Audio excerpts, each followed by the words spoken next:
1 year ago, Keir Starmer stood at the height of his power. Labour restored, the Conservatives crushed, and a record-breaking victory under his belt. But today, a new name is circling through Westminster's corridors: Andy Burnham.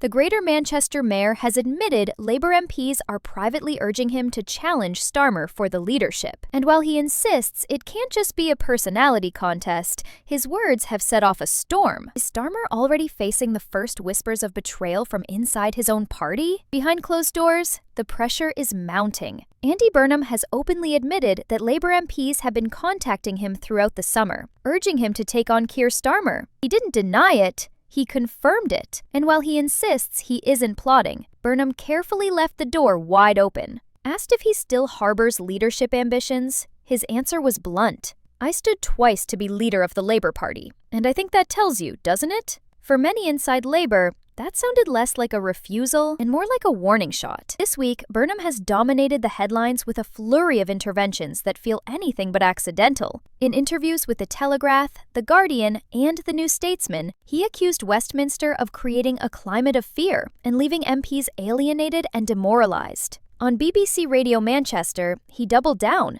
promising not to toe the line, not to speak in code, but to speak directly on the issues that matter to his city and beyond. To supporters, it was the voice of authenticity. To critics, it was the clearest sign yet that Burnham is testing the waters for a comeback. And Burnham hasn't just spoken about leadership. He's laying out a vision. He's called for a 50p top rate of income tax and a higher council tax on expensive homes in the South. He wants more public control over housing, energy, water, and rail. He's backing proportional representation, hinting at alliances with the Liberal Democrats, and even supporting Jeremy Corbyn's ideas. And perhaps most striking of all, he's demanded the scrapping of the two-child benefit cap, branding it an abhorrent policy that reflects the worst of Westminster. It's a package designed to show he isn't just another rival. He's the bold alternative waiting in the wings. But Burnham's rise in the headlines comes at a moment of real vulnerability for Keir Starmer. After a year in Downing Street,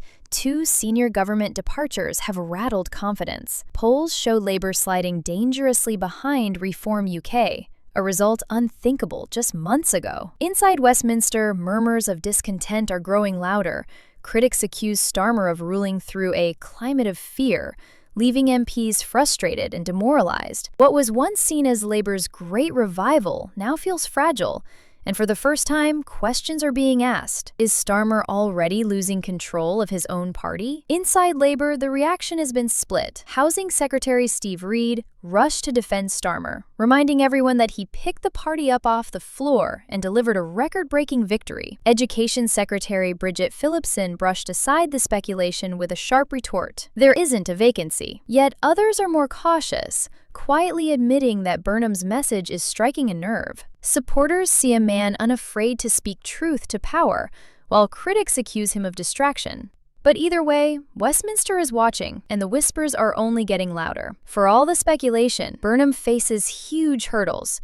He isn't even in Parliament. To challenge Starmer, he'd first need to resign as Greater Manchester's mayor, fight a by-election, and win a common seat. His current term runs until 2028, making any immediate move risky. And yet, the alliances are already forming. He's backing Lucy Powell in the deputy leadership race, a signal that he's keeping one foot firmly in Westminster politics. The obstacles are steep, but for a man who has stood twice before, the barriers might look more like stepping stones. And so the speculation keeps circling. Burnham insists he isn't plotting, but in the same breath admits that MPs are urging him to step forward. He says he is at the Prime Minister's disposal to help, yet refuses to rule out a challenge before the local elections. It's a careful balancing act, close enough to the fire to feel the heat, but distant enough to deny ambition. To many, it looks like positioning, a test of how far the tide might turn. And that leaves one burning question. Is Andy Burnham quietly preparing for his third shot at Labour's top job? So, is Andy Burnham simply making noise from Manchester? Or is this the first spark of a leadership challenge that could shake Labour to its core? The rumors won't go away, and the pressure on Starmer is only growing. But what do you think?